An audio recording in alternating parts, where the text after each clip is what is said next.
Good evening and welcome to Hyderabad Bible class. అందరికీ వందనాలు. మరి హైదరాబాద్ బైబిల్ కూడికకు మీ అందరికీ స్వాగతం. The Apostle Paul has a problem in Romans chapter 7. అపోస్తలుడైన పౌలుకి ఒక సమస్య ఉన్నట్లు మనం గమనించవచ్చు అన్నమాట. రోమీయులకు రాసినటువంటి పత్రిక 7వ అధ్యాయంలో. He says, "For I know that in me, that is in my flesh, dwells no good thing. For to will is present with me, but how to perform that which is good, I find not." అక్కడ 18వ వచనం మనం చదివినట్లయితే, నాయందు అనగా నా శరీరమందు మంచిది ఏదియు నివసింపదని నేను ఎరుగుదును. మేలైనది చేయవలెనను కోరిక నాకు కలుగుచున్నది కానీ దానిని చేయుట నాకు కలుగుటలేదు. And I think Paul's problem is a problem that many of us have. We are willing, we want to do God's will in our life, but how to do it is a problem. కాబట్టి అంటే పౌలు ఎటువంటి సమస్య అయితే అక్కడ ఎదుర్కొంటున్నాడో, అంటే అటువంటి సమస్య మన జీవితంలో కూడా ఎదుర్కొని ఉండొచ్చు మనం. అంటే మనకు కూడా అటువంటి సమస్య ఉండొచ్చు. అంటే పౌలు చెప్తున్నాడు, అంటే నేను దేవుని చిత్తానుసారం చేయాలనుకుంటున్నాను, మేలైనది చేయాలనుకుంటున్నాను, కానీ ఏ విధంగా చేయాలి, లేక నేను అంటే అది చేయడం అవ్వట్లేదు అని చెప్తున్నాడు. It's just like the disciples in the Garden of Gethsemane. They wanted to stay awake with Jesus. They were, as Jesus says, the spirit is willing, but they just couldn't do it. కాబట్టి అంటే మనం చూసినట్లయితే ఉదాహరణకి, అంటే ఆ యొక్క గెత్సెమనీ తోటలో అక్కడ శిష్యులు ఏం చెప్తున్నారు అంటే మాకు మేల్కుగా ఉండాలనే ఉంది, కానీ అంటే ఉండలేకపోతున్నాము, ఆత్మ సిద్ధమే కానీ శరీరము బలహీనము అని చెప్పి అక్కడ చెప్పినట్లు మనం చూస్తాం. And so we have the intention, but we cannot perform. కాబట్టి అంటే మనకు చేయాలి అని ఉంది, కానీ మనం చేయలేకపోతూ ఉన్నాం అన్నమాట అక్కడ. And that is why we are so grateful that our salvation depends upon God, because God can and does perform. కాబట్టి అందు నిమిత్తమే మనం ఎంతో కృతజ్ఞతలుగా ఉండాలి అన్నమాట. కృతజ్ఞతలం మనం, ఎందుకంటే మనము చేయలేనిది దేవుని వలన సాధ్యం. దేవుడు ఏదైనా చేయగలుగుతాడు. కాబట్టి అంటే రక్షణ అనేది అతని వలన సాధ్యము అనేది మనం గమనిస్తున్నాం. And we have the words of God to Isaac. కాబట్టి అక్కడ చూసినట్లయితే ఇస్సాకుతో దేవుడు మాట్లాడుతూ, and verse 3, అక్కడ ఆదికాండము 26వ అధ్యాయం 3వ వచనం మనం చూసినట్లయితే, "Sojourn in this land, and I will be with you, and will bless you, for unto thee and unto thy seed will I give all these countries, and I will perform the oath which I swear unto Abraham thy father."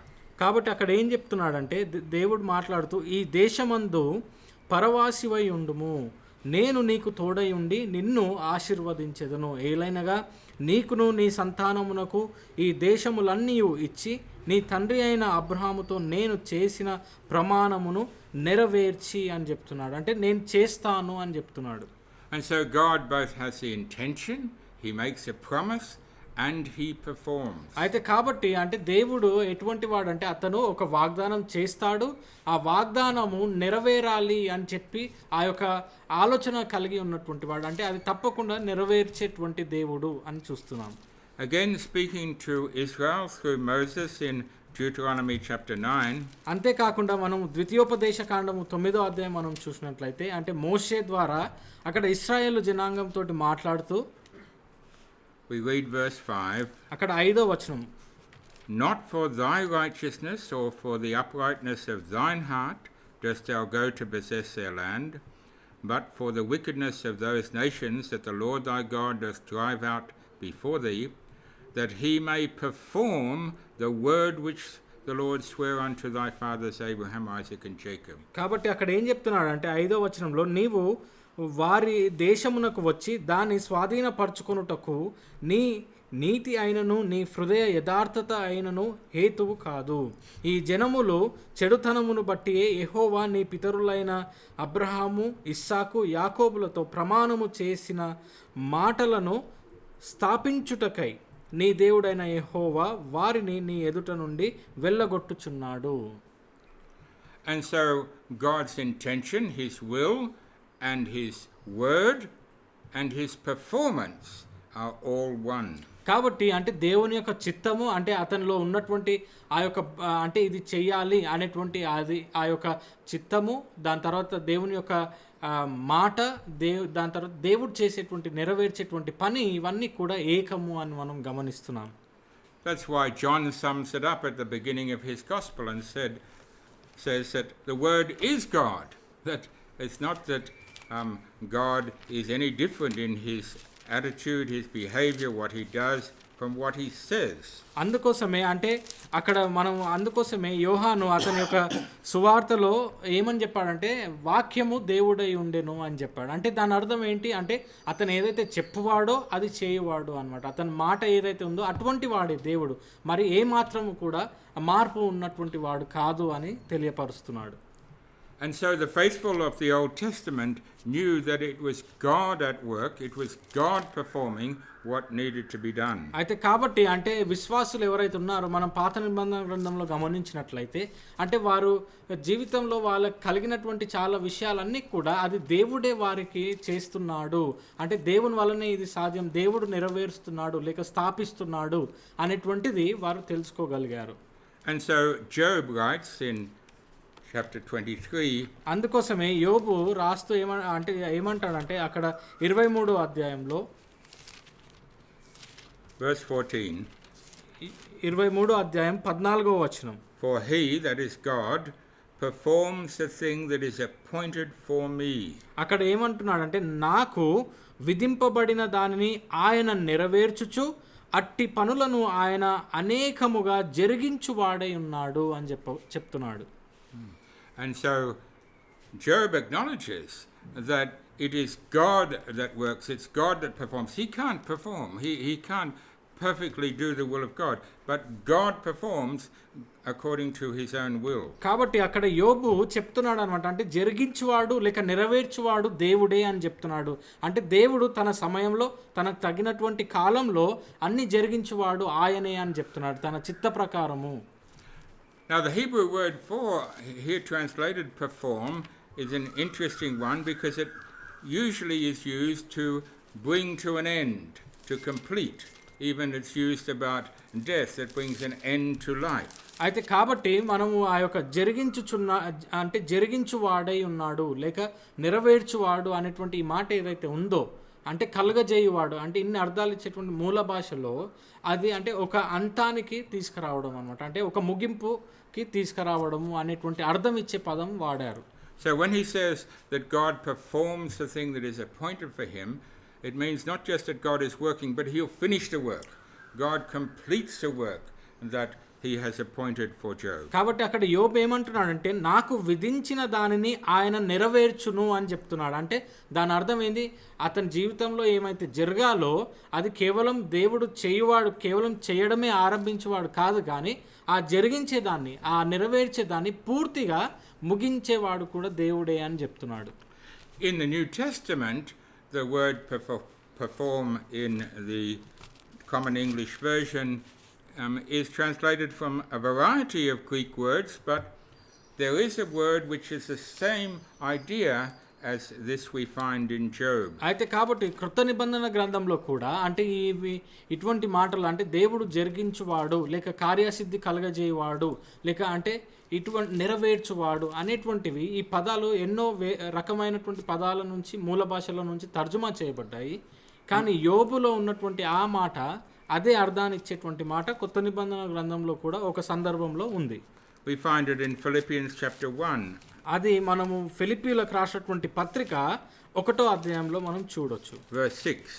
6వ వచనం, being confident of this very thing, that he, that is God, which has begun a good work in you, will perform it until the day of Jesus Christ. అయితే అక్కడ ఏమని చెప్తున్నాడంటే అక్కడ మీరు నాతో పాలివారై ఉండుట చూచి మీలో ఈ సత్క్రియను ఆరంభించిన వాడు యేసుక్రీస్తు దినము వరకు దానిని కొనసాగించునని రూఢిగా నమ్ముచున్నాను. And so God is going to work in us and he's going to complete the work. He's going to bring it to completion so we are ready when Christ comes. అయితే కాబట్టి అంటే దేవుడే అటువంటి ఆ యొక్క సత్క్రియను మనలో ఆరంభించి అది జరిగించేవాడు దేవుడే. మరి చివరికి అంటే యేసుక్రీస్తు అంటే రాకడ వరకు మనం సిద్ధపడి ఉండేలాగున అంటే మన ఆ సత్క్రియను ముగించేవాడు కూడా దేవుడే అని మనం చూస్తున్నాం. God speaks to Solomon in 1 Kings. అక్కడ దేవుడు అంటే సొలొమోను తోటి మాట్లాడతాడు అనమాట. అక్కడ మొదటి రాజులు మనం గమనించినట్లయితే Chapter 6. 6వ అధ్యాయము. And here we learn that God's performance, what he performs in your life, in my life, is impacted a lot by what we do.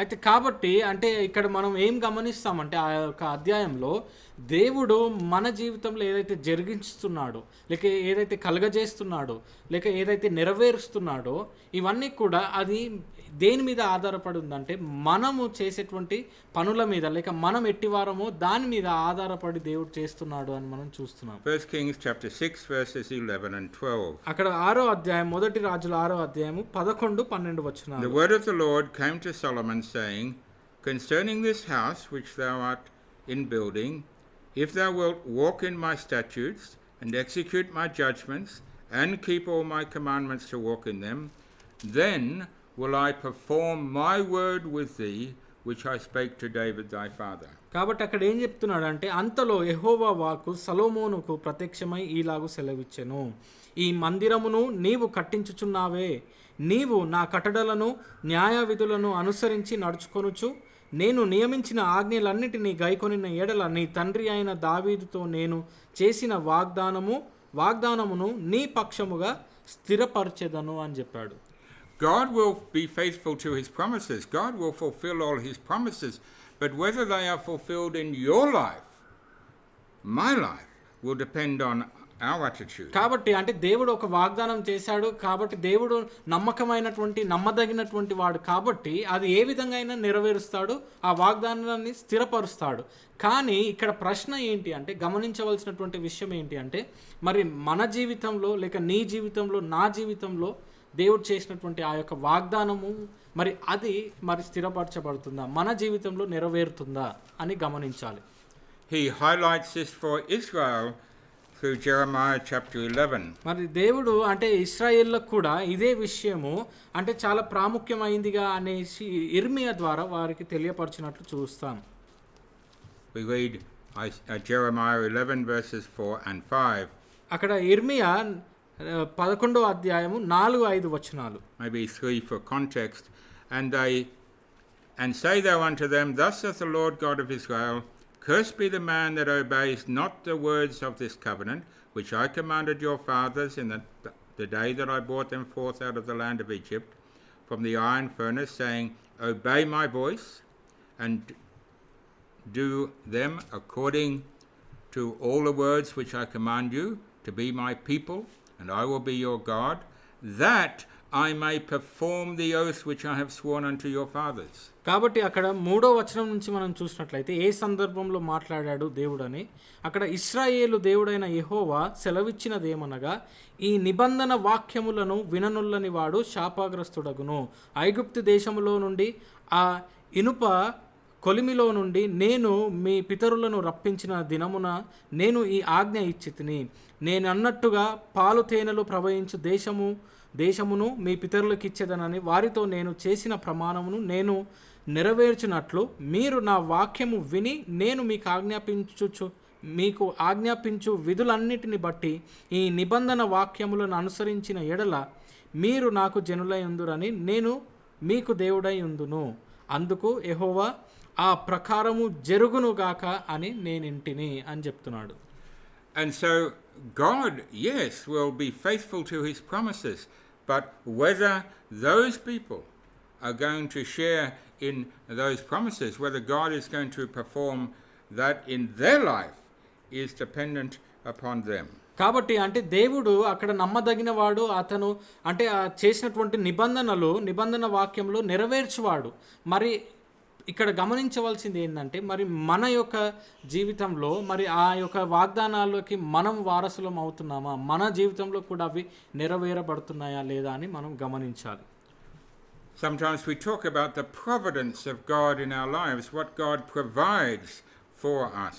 కాబట్టి కొన్నిసార్లు మనం అంటే దేవుడు నాకు ఇది కలుగజేశాడు, దేవుడు నాకు ఇంత కలుగజేశాడు, అంటే ఇంత యావత్తునిచ్చాడు, లేక ఇవి అనుగ్రహించాడు అని మాట్లాడుతూ ఉంటాం.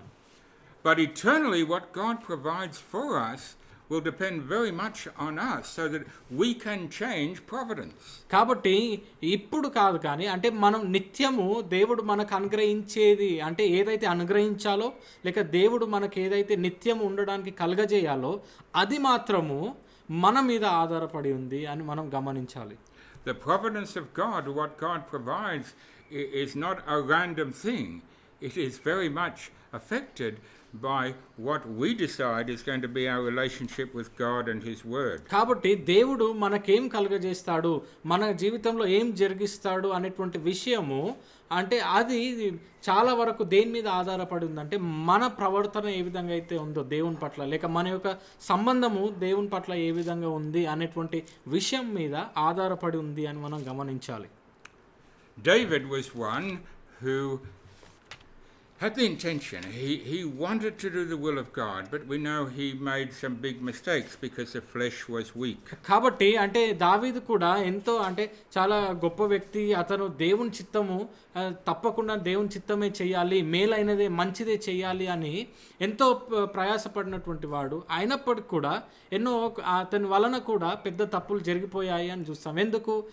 శరీరము చాలా బలహీనమైంది అని చూస్తున్నాం. And so in Psalm 57, అందుకోసమే కీర్తనలు 57లో we read verse 1 and 2. 1-2 వచనాలు మనం చూసినట్లయితే, Be merciful unto me, O God, be merciful unto me, for my soul trusts in thee. Yea, in the shadow of thy wings will I make my refuge until these calamities be overpast. I will cry unto God most high, unto God that performs all things for me. అక్కడ ఏం చెప్తున్నాడంటే, నన్ను కరుణింపుము దేవా, నన్ను కరుణింపుము, నేను నీ శరణు జొచ్చి ఉన్నాను. ఈ ఆపదలు తొలగిపోవు వరకు నీ రెక్కల నీడను శరణు జొచ్చి ఉన్నాను. మహోన్నతుడైన దేవునికి, నా కార్యము సఫలము చేయు దేవునికి నేను మొరపెట్టుచున్నాను. If like David, as he says in verse 1, we trust in God and put our trust in Him, God will perform. He will perform for us. కాబట్టి అంటే దావీదులాగా మనము ఒకవేళ దావీదులాగానే మనం కూడా దేవుని యందు నమ్మకం ఉంచినట్లయితే, అంటే దేవుని యొక్క రెక్కల నీడలో మనం నమ్మకం ఉంచినట్లయితే దేవుడు కార్యములు సఫలం చేయును అని చెప్తున్నాడు. అంటే చేస్తాడు, దేవుడు జరిగిస్తాడు అని మనం చూస్తున్నాం. But we must realize that what God will perform in our lives will be according to His timing, His plan, and not always ours. అయితే కాబట్టి ఇంకా అక్కడ నా కార్యము సఫలము చేయు దేవునికి అని చెప్తున్నాడు. మరి ఆ కార్యము ఎప్పుడు సఫలం చేస్తాడు? ఒకవేళ మన జీవితంలో ఒక పని దేవుడు చేస్తున్నాడంటే అది మనకి ఇష్టమైనటువంటి సమయము, లేక మనకు ఎప్పుడు కావాలో అటువంటి మనకు అనుకూల సమయంలో కాదు, కానీ దేవునికి ఇష్టమైనటువంటి కాలంలో సమయంలో నెరవేరుస్తాడు, జరిగిస్తాడు అని మనం గమనించాలి. Many children of Israel in Jerusalem, including Jeremiah, were praying for God's mercy and God's work in Jerusalem to save the city. అయితే కాబట్టి అంటే ఇర్మియాతో పాటు కూడా చాలామంది ఇశ్రాయేలు జనులు, అక్కడ ఉన్నటువంటి జన సమూహం అంతా కూడా అంటే ఈ యొక్క యెరూషలేం పట్టణము ఏ విధంగా రక్షింపబడాలి, అంటే దీన్ని అంటే ఈ ముట్టడి చేయొద్దు, అంటే తొలగిపోవాలి అని అక్కడ ప్రార్థన చేసినట్లు మనం మొరపెట్టుకున్నట్లు మనం చూస్తాం. But in Jeremiah 29, we read verse 10. కానీ మనం ఇర్మియా 29వ అధ్యాయం మనం చూసినట్లయితే 10వ వచనము, For thus saith the Lord, that after 70 years be accomplished at Babylon, I will visit you and perform my good word toward you. అక్కడ ఏం చెప్తున్నాడు? యెహోవా ఈ ఆజ్ఞ ఇచ్చుచున్నాడు, బబులోనులో రాజ్యమునకు 70 సంవత్సరములు గతించిన తర్వాతనే మిమ్మును గూర్చి నేను పలికిన శుభవార్త నెరవేర్చి ఈ స్థలమునకు మిమ్మును తిరిగి రప్పించునట్లు నేను మిమ్మును దర్శింతును. Yes, I will perform what I promised. I will keep my promises to you, but 70 years down the track. Not today, not tomorrow, not next year. కాబట్టి వారు ఆ విధంగా మొరపెట్టినప్పుడు దేవుడు వారికి ఏం సమాధానం ఇచ్చాడంటే, నేను చెప్పినటువంటి వాగ్దానము, నేను చెప్పినటువంటి ఆ యొక్క శుభవార్త నేను నెరవేరుస్తాను అని చెప్పాడు. కానీ ఇప్పుడు కాదు, లేక రేపు ఎల్లుండి కాదు, కానీ 70 ఏళ్ళ తర్వాత, అంటే ఈ కాలం 70 ఏళ్ళ కాలం పోయిన తర్వాత నేను నెరవేరుస్తాను అని చెప్తున్నాడు. And so we must make sure that as we trust God, we trust Him with the timing as well, that He will perform at the right time. కాబట్టి మనం అంటే దేవుడు ఇది సఫలం చేస్తాడు నా జీవితంలో, దేవుడు ఈ కార్యసిద్ధి కలుగజేస్తాడు నా జీవితంలో అని దేవుని మీద నమ్మినట్లయితే ఆ నమ్మకంలో ఏముండాలంటే ఆ యొక్క తగిన సమయము దేవుని యొక్క సమయంలో దేవునికి తగిన సమయంలో నెరవేరుస్తాడు అనేటువంటి నమ్మకం కూడా మనం కలిగి ఉండాలి. When we say that God performs, how does God perform and work in our life? మరి మనం ఇక్కడ అంటున్నాం దేవుడు అంటే కార్యసిద్ధి కలుగజేస్తాడు లేక దేవుడు సఫలం చేస్తాడు జరిగిస్తాడు నీ జీవితంలో ఒక కార్యాన్ని అంటున్నాము. మరి ఏ విధంగా చేస్తాడు, దేవుడు ఏ విధంగా చేస్తాడు? If, for example, I am praying for wisdom. ఉదాహరణకి ఇక్కడ చూడండి, ఇప్పుడు నేను అంటే సహోదరుడు కావచ్చు నేను కావచ్చు ఒక జ్ఞానం కోసం దేవునికి ప్రార్థన చేస్తున్నాను, జ్ఞానం ఇయ్యు దేవా కావాలి నాకు అని.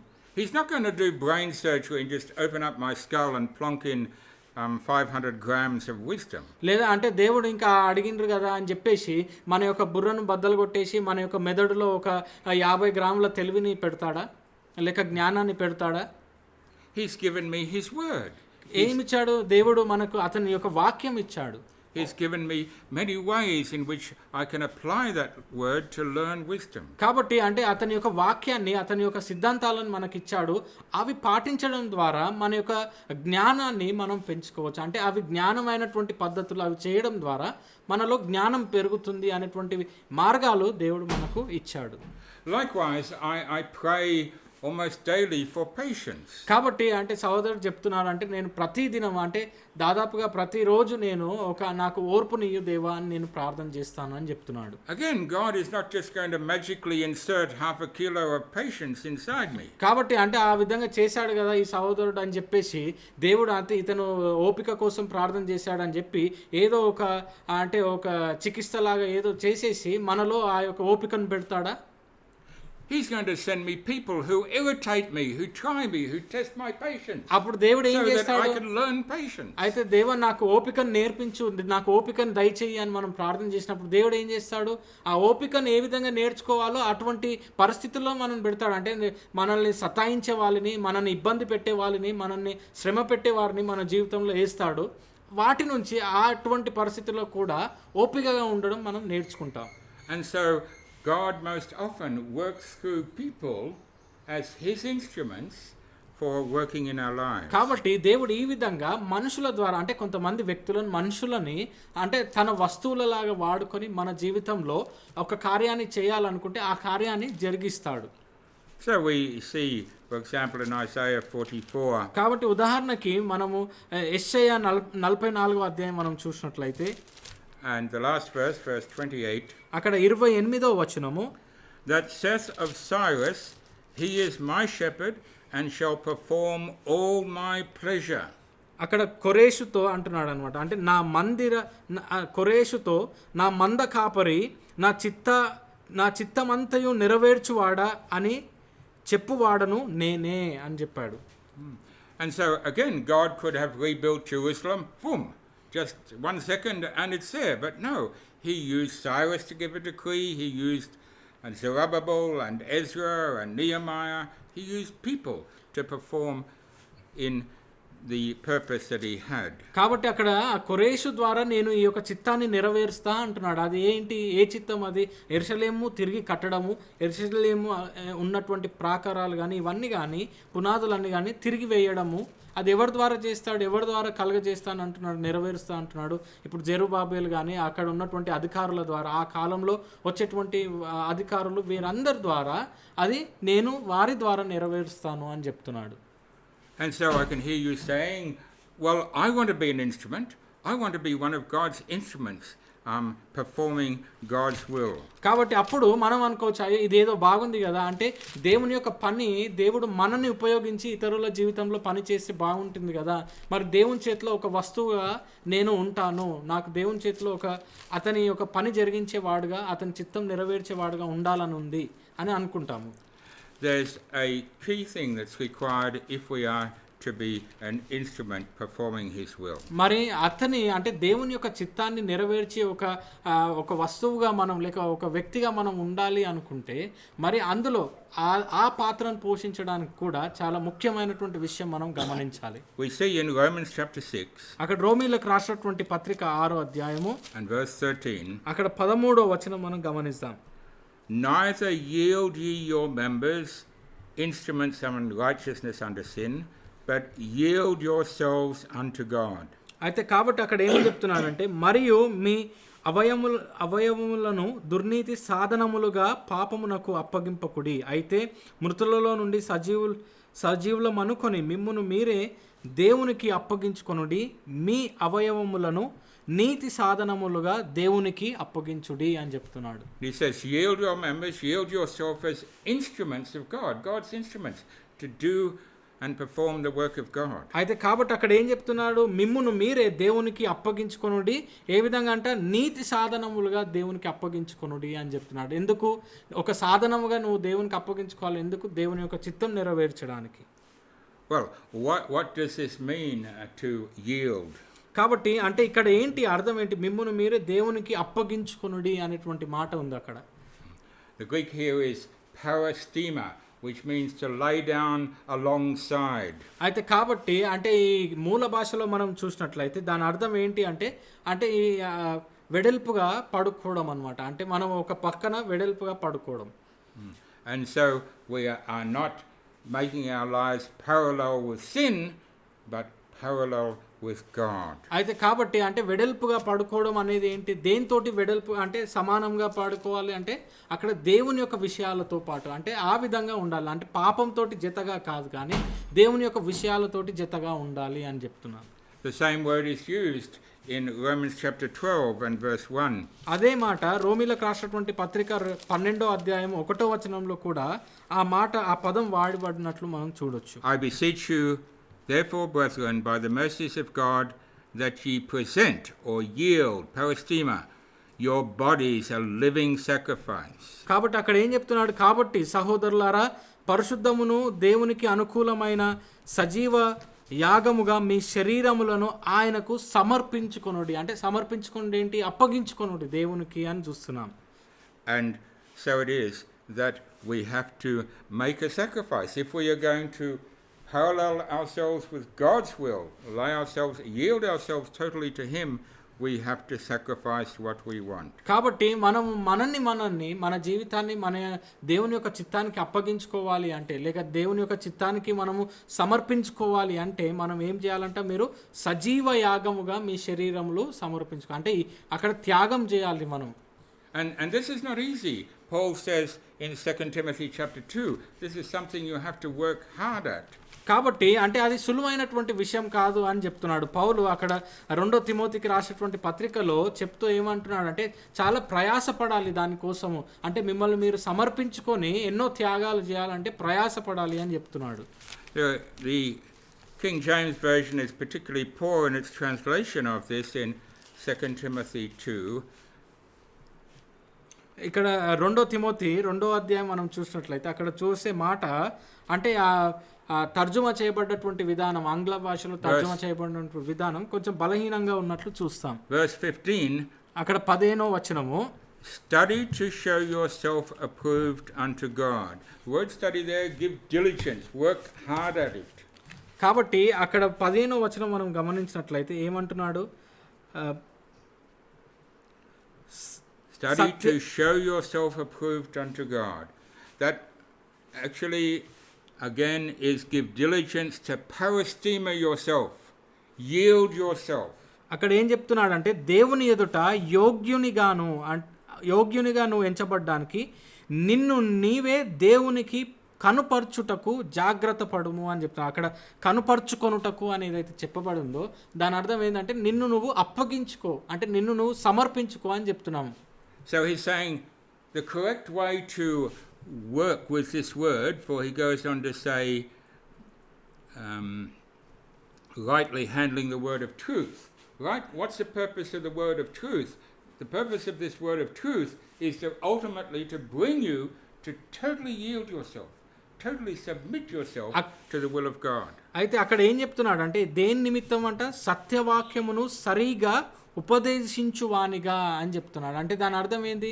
ఆ యొక్క సత్యవాక్యం యొక్క పని ఏంటి? మన జీవితంలో ఎటువంటి పని చేయాలంటే ఏ విధంగా అంటే మనని మనము దేవునికి జాగ్రత్తగా కనపరుచుకోవడానికి, లేక అతని యొక్క చిత్తానుసారముగా మనము అతనికి సమర్పించుకోవడానికి కానీ మన జీవితాన్ని అతన్ని అప్పగించుకోవడానికి అని మనం చూస్తున్నాం. And that, of course, is not easy to do. So again, God helps us. కాబట్టి అది చేయడం అనేది చాలా సులువైనటువంటిది కాదు. అది జరగాలి అంటే ఆ కార్యసిద్ధి మనలో కలగాలి అంటే అది దేవుడే మనకు తోడై ఉండి సహాయుడుగా ఉంటాడు. We see in Ephesians chapter 5. మన ఎఫెసీయులకు రాసినటువంటి పత్రిక మనం 5వ అధ్యాయం మనం చూసినట్లయితే We read verses 25 to 27. అక్కడ 25, 26, 27 వచనాలు మనం చూడొచ్చు అన్నమాట. And so, husbands, love your wives even as Christ loved the church and gave himself for it, that he might sanctify and cleanse it with the washing of water by the word, that he might present it to himself a glorious church, not having spot or wrinkle or any such thing, that it should be holy and without blemish. కాబట్టి అక్కడ ఏమని చెప్పబడిందంటే అక్కడ పురుషులారా మీరును మీ భార్యలను ప్రేమించుడి, అటువలే క్రీస్తు కూడా సంఘమును ప్రేమించి అది కలంకమైనను ముడత అయినను అట్టిది మరి ఏదైనను లేక పరిశుద్ధమైనది గాను నిర్దోషమైనది గాను మహిమగల సంఘముగాను ఆయన తన ఎదుట దానిని నిలువబెట్టుకొనవలెనని వాక్యముతో ఉదకస్థానము చేత దానిని పవిత్రపరిచి పరిశుద్ధపరచుటకై దాని కొరకు తన్ను తాను అప్పగించుకొనెను.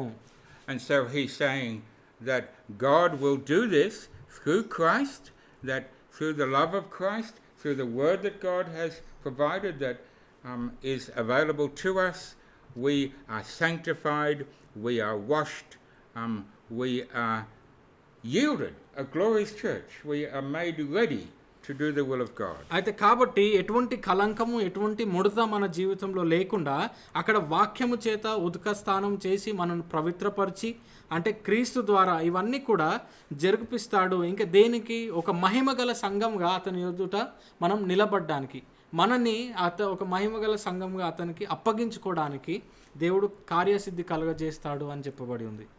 But what is required of us is our willingness to yield to God's will. కాబట్టి మన నుంచి కావాల్సింది ఏంటి? దేవుడు కార్యం కలగజేస్తాడు, జరిగిస్తాడు, అది పర్వాలేదు. కానీ మనం చేయవలసింది ఏంటి అంటే మనము ఆ యొక్క అటువంటి మనం అప్పగించుకోవాలి అన్నమాట అతని యొక్క చిత్తానికి, లేక మనల్ని సమర్పించుకోవడానికి సిద్ధపడి ఉండాలి. We're reminded of Ezekiel in Ezekiel chapter 3. మరి ఎజికేల్ గురించి మనం ఒకసారి జ్ఞాపకం తెచ్చుకున్నట్లయితే అక్కడ ఎజికేలు 3వ అధ్యాయంలో మనం గమనిస్తాం. God says to him, eat what you see, eat this roll which has been written all over with the word of God. కాబట్టి అక్కడ దేవుడు ఏం చెప్తాడంటే ఎజికేలుకి నీకు కనిపిస్తున్నటువంటి ఈ యొక్క గ్రంథమును నీవు భుజించుము అని చెప్తాడు, లేక నువ్వు తినుము అని చెప్తాడు. And Ezekiel records that I opened my mouth and he caused me to eat that roll. అప్పుడు 2వ వచనంలో ఏం చెప్తున్నాడు? నేను నోరు తెరవగా ఆయన ఆ గ్రంథమును నాకు తినిపించెను, లేక తినిపించి అని చెప్తున్నాడు. In other words, he showed himself willing. He opened his mouth. He was ready to do it. God did it for him. కాబట్టి అక్కడ మనం గమనించవలసినటువంటి విషయం ఏంటంటే దేవుడు దీన్ని భక్షించు ఈ గ్రంథాన్ని అంటే అక్కడ సిద్ధపడి అతను నోరు తెరిచాడు. అంటే నేను నాకు కావాలి అనేటువంటి ఆ యొక్క సిద్ధపాటును దేవునికి చూపించినప్పుడు దేవుడు ఏం చేశాడు? ఆ కార్యసిద్ధి అతని యొక్క నోరు తెరిచి తినిపించెను అని చెప్పబడింది. Do we ever say to ourselves, oh, I don't think I could do that, or I don't think we as an ecclesia maybe, or as a group, I don't think we could do that. కాబట్టి మనం ఎప్పుడన్నా మన జీవితంలో అనే ఉంటాం కదా ఎన్నో సందర్భాల్లో, ఏంటి అయ్యో నేను అది చేయలేనేమో, లేక నా వల్ల ఇది కాదు, లేక ఒక సంఘంగా మనం అది చేయలేమేమో, లేక అది కలగదేమో అని అంటూ ఉంటాం. And that's correct. We can't do anything. కాబట్టి అది నిజమే, ఎందుకంటే మనం ఏమి చేయలేము, మన వల్ల కాదు. It's not us at work, it's God at work. ఎందుకంటే దేవుడు మన పని, మన బలము, మన ఇది లేదనమాట పనులో. ఎవరి ఆధీనం దేవుడు ఉన్నాడు అంటే దేవుడు అక్కడ పని చేస్తున్నాడు అని మనం గమనించాలి. Are we ready to say, oh, God couldn't do that? కాబట్టి అంటే మనం చెప్తామా ఇంకా దేవుడు అంటే ఈ పని జరిగించలేడు, లేక ఈ పని చేయలేడు ఈ జీవితంలో అని చెప్పగలుగుతామా? Jeremiah 32. ఇర్మియా 32 చూద్దాం మనం. ఇర్మియా గ్రంథము 32వ అధ్యాయం. Jeremiah 32 and verse 27. 27వ వచనం. Behold, I am the Lord, the God of all flesh. Is there anything too hard for me? అక్కడ ఏమంటున్నాడంటే, నేను యెహోవాను, సర్వ శరీరులకు దేవుడను, నాకు అసాధ్యమేదైనను నుండునా అని ప్రశ్నిస్తున్నాడు. There's many things we can't do, but as God's instruments, all things are possible. కాబట్టి అంటే మనకు కూడా అంటే మనము దేవుని యొక్క సాధనముగా ఉన్నట్లయితే మనకు ఒక దేవుడు అంటే ఒక కార్యంని జరిగించాలంటే అది అతనికి సాధ్యము అన్నమాట. ప్రతి ఒక్క అన్ని సమస్తము కూడా దేవునికి సాధ్యము అని గమనించాలి. We can do nothing because we die in the waters of baptism. కాబట్టి we're finished. మనం ఏం చేయలేము అన్నమాట. అంటే ఇంకా అంటే మనము ఆ బాప్తిజం నీటిలో మనల్ని మనం అప్పగించుకున్నప్పుడు అంటే మనం అక్కడ సమాధి చేయబడ్డాం, ఇక మనం కాదు అన్నమాట. What comes out of the water is a new creation in which God through Christ works by his power. కాబట్టి అంటే తిరిగి మళ్ళీ సజీవంగా లేచేది ఆ బాప్తిజంలో సాదృశ్యంగా సజీవులుగా లేచేది ఎవరు? అది అంటే క్రీస్తుని ధరించుకొని అంటే దేవుడు క్రీస్తు ద్వారా అన్ని కూడా అంటే కార్యాలు కలుగజేసేవాడు, పని జరిగిస్తున్నటువంటి వాడు దేవుడే అని మనం గమనించాలి. In Galatians chapter 2, Paul acknowledges this. మరి గలతీయులకు రాసినటువంటి పత్రిక 3వ అధ్యాయంలో అక్కడ పౌలు ఇదే మాటను అతను ఒప్పుకుంటున్నట్లు మనం చూస్తాం. Verse 20, Galatians 2 verse 20. 2వ అధ్యాయము 20వ వచనం మనం. I am crucified with Christ, nevertheless I live, yet not I, but Christ lives in me. అక్కడ ఏం చెప్తున్నాడంటే, నేను క్రీస్తుతో కూడా సిలువ వేయబడి ఉన్నాను, ఇకను జీవించువాడను నేను కాను, క్రీస్తే నాయందు జీవించుచున్నాడు. The life which I now live in the flesh, I live by the faith of the Son of God who loved me and gave himself for me. It's not my life. అయితే కాబట్టి అక్కడ ఏమంటున్నాడు, నేను ఇప్పుడు శరీరమందు జీవించుచున్న జీవితము నన్ను ప్రేమించి నా కొరకు తన్ను తాను అప్పగించుకొనిన దేవుని కుమారుని అందలి విశ్వాసం వలన జీవించుచున్నాను అని చెప్తున్నాడు. అంటే ఇప్పుడు నేను జీవిస్తున్నది ప్రస్తుతం నా జీవితం కాదు, అది అంటే క్రీస్తే అని చెప్తున్నాడు. And the same apostle declares in Philippians 4 and verse 13. మరి అపోస్తలుడైనటువంటి పౌలు మరొకసారి అక్కడ ఫిలిప్పీయులకు రాసినటువంటి పత్రికలో కూడా ఇదే మాట ఒప్పుకుంటున్నట్లు మనం చూస్తాం. Chapter 4 verse 13. I can do all things through Christ which strengthens me. కాబట్టి అక్కడ 13వ వచనం చూద్దాం. 4వ అధ్యాయము, నన్ను బలపరిచిన వాని యందే నేను సమస్తమును చేయగలను అని చెప్తున్నాడు. Again, Philippians chapter 2 and verse 13. ఇంకా అంతేకాకుండా ఫిలిప్పీయులకు రాసినటువంటి పత్రిక 2వ అధ్యాయం 13వ వచనంలో కూడా చెప్తున్నాడు. For it is God which worketh in you both to will and to perform of his good pleasure. కాబట్టి అక్కడ ఏం చెప్తున్నాడు, ఎందుకనగా మీరు ఇచ్చయించుటకును కార్యసిద్ధి కలగజేసుకొనుటకును తన దయా సంకల్పము నెరవేరుటకై మీలో కార్యసిద్ధి కలగజేయువాడు దేవుడే అని చెప్తున్నాడు. And so Paul writes to the Ephesians chapter 2. కాబట్టి పౌలు ఎఫెసీయులకు రాస్తున్నాడు. ఎఫెసీయులకు రాసినటువంటి పత్రిక 2వ అధ్యాయంలో verses 16 and 17. అక్కడ 16, 17 వచనాలు. Ephesians chapter 3, chapter 3. 3వ అధ్యాయం 16 and 17. That he would grant according to the riches of his glory to be strengthened with might by his Spirit in the inner man, that Christ may dwell in your hearts by faith, that ye being rooted and grounded in love may be able to comprehend with all the saints what is the breadth and length and height, and to know the love of Christ that passeth understanding. అక్కడ చూసినట్లయితే అంటే క్రీస్తు మీ హృదయములో విశ్వాసము ద్వారా నివసించునట్లుగాను తన మహిమైశ్వర్యము చొప్పున మీకు దయచేయవలెననియు మీరు దేవుని సంపూర్ణత యందు పూర్ణులగునట్లుగా ప్రేమయందు వేరుపారి స్థిరపడి సమస్త పరిశుద్ధులతో కూడి దాని వెడల్పు పొడుగు లోతు ఎత్తు ఎంతో గ్రహించుకొనుటకును అని చెప్పబడి ఉంది. And notice that Christ dwelling in our hearts by faith. It's our faith that allows this wonderful thing to happen. కాబట్టి క్రీస్తు మీ హృదయములో విశ్వాసము ద్వారా నివసించినట్లుగాను అని చెప్పబడింది. అంటే క్రీస్తు ఏ విధంగా నివసిస్తాడు? ఎప్పుడైతే ఆ యొక్క విశ్వాసం వలనే నివసిస్తాడు అని మనం గమనించాలి. Again, Colossians chapter 1, మరొకసారి మనం కొలెసీయులకు రాసినటువంటి పత్రిక 1వ అధ్యాయంలో కూడా గమనిస్తాం. verses 9 through 11. అక్కడ 9 నుంచి 11 For వచనాలు. this cause also, since the day we heard of it, we do not cease to pray for you, to desire that you might be filled with the knowledge of his will in all wisdom and spiritual understanding, that you might walk worthy of the Lord unto all pleasing, being fruitful in every good work, increasing in the knowledge of God, strengthened with all might according to his glorious power. కాబట్టి అక్కడ ఏం చెప్పబడి ఉందంటే, అక్కడ తెలుగులో 9 నుంచి 12 వచనాలు. అందుచేత ఈ సంగతి వినిన నాట నుండి మేమును మీ నిమిత్తము ప్రార్థన చేయుట మానక, మీరు సంపూర్ణ జ్ఞానమును ఆత్మ సంబంధమైన వివేకము గలవారును ఆయన చిత్తము పూర్ణముగా గ్రహించిన వారునై ప్రతి సత్కార్యములో సఫలమగుచు అని చెప్పబడి ఉంది. So we cannot be filled with the knowledge of God's will in all wisdom and understanding. We cannot walk worthy of the Lord without his glorious power, God performing through us. కాబట్టి అంటే దేవుని విషయమై జ్ఞానమందు అభివృద్ధి పొందుచు అని చెప్పబడింది, లేక అన్ని విషయములలో ప్రభువును సంతోషపెట్టునట్లు అని చెప్పబడింది. ఇవి ఎప్పుడు చేయగలుగుతాం? ఎప్పుడైతే దేవుని యొక్క చిత్తము లేక దేవుని యొక్క శక్తి మనలో కార్యసిద్ధి కలగజేస్తుందో, పని చేస్తున్నాడో దేవుడు మన జీవితంలో, అప్పుడే అవి నెరవేరుతాయి. We need the faith. Our faith is the key for God to perform in our lives. కాబట్టి అంటే మనకు విశ్వాసం అనేది అది అంటే మనకు కావాల్సినటువంటిది అన్నమాట. దేవుడు మన జీవితంలో పని చేయాలి అంటే, దేవుడు కార్యసిద్ధి కలుగజేయాలి అంటే విశ్వాసమే మనకు కావాల్సినటువంటిది అని గమనించాలి. How often did Jesus say, according to your faith be it unto you? కాబట్టి ఎన్ని సందర్భాల్లో యేసుక్రీస్తు చెప్పాడు అంటే, నీ విశ్వాసమే నిన్ను స్వస్థపరిచింది, లేక నీ విశ్వాసము మూలంగానే నీకు ఇది కలుగును అని చెప్పాడు.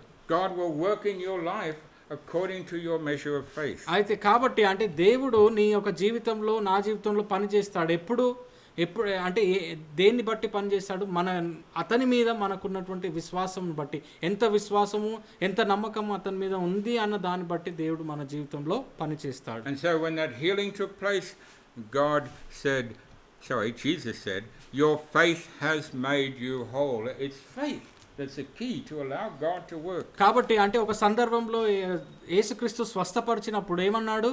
నీ విశ్వాసమే నిన్ను శుద్ధినిగా చేసిన, లేక నీ విశ్వాసమే నిన్ను స్వస్థపరచెను అని చెప్పాడు.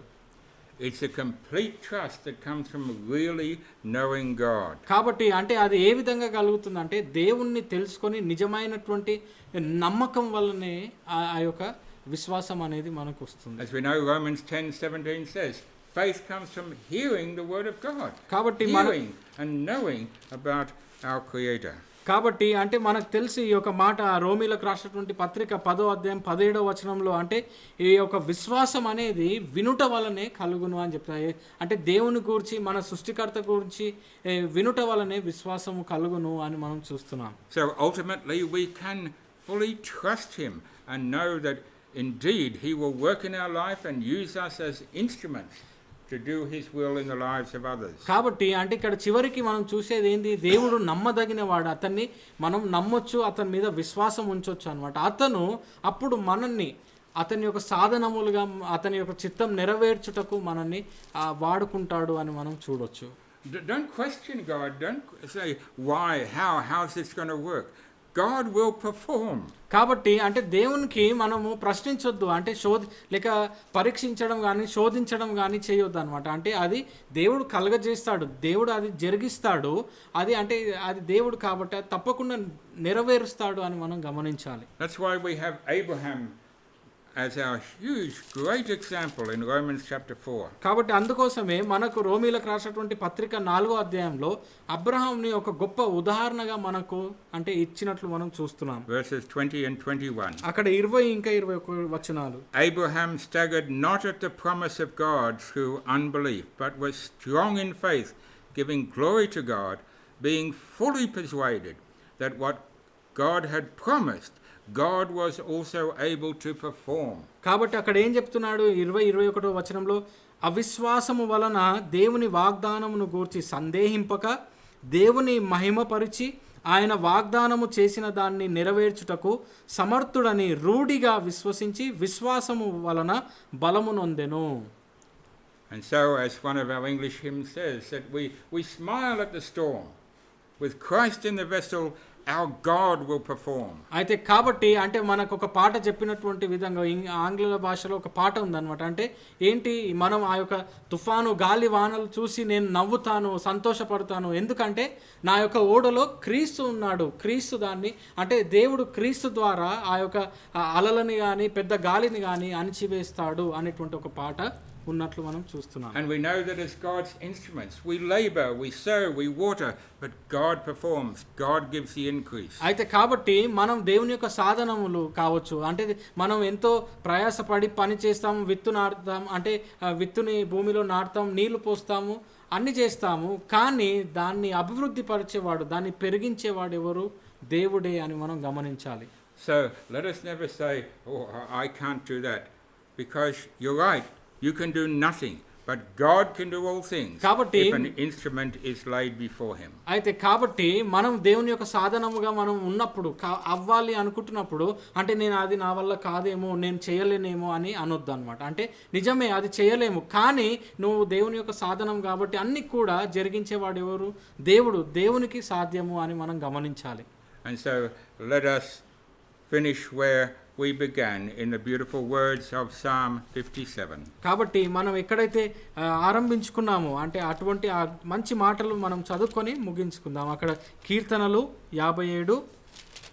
Be merciful unto me, O God, be merciful unto me, for my soul trusts in thee. Yea, in the shadow of thy wings will I make my refuge, till these calamities be overpast. I will cry unto God most high, unto God that performs all things for me. కాబట్టి నన్ను కరుణింపుము దేవా, నన్ను కరుణింపుము, నేను నీ శరణు జొచ్చి ఉన్నాను. ఈ ఆపదలు తొలగిపోవు వరకు నీ రెక్కల నీడను శరణు జొచ్చి ఉన్నాను. మహోన్నతుడైన దేవునికి, నా కార్యము సఫలము చేయు దేవునికి నేను మొరపెట్టుచున్నాను. And so our God will perform. కాబట్టి అంటే దేవుడు ఆ కార్యము సఫలము చేయవాడు దేవుడు అని మనం చూస్తున్నాం.